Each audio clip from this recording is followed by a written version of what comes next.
Welcome to ARC, your go-to destination for mastering industrial automation. Today, we're diving into the heart of SCADA systems with our exclusive series, Wincc 7.5 Mastery, step-by-step video tutorials. Your instructions are clear, but I'll provide a slight refinement for better clarity. Step 1, open the Control Panel, Start Menu Control Panel, and navigate to the Programs and Features section, Programs and Features. Click on the Turn Windows Features on or off link in the left side panel of the Programs and Features window. Step 2, in the Windows Features dialog, locate and select the Microsoft Message Queue, MSMQ, server node along with all its subcomponents. Step 3, click OK to confirm.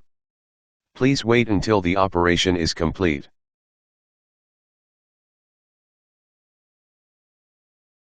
Thanks for watching the YouTube video.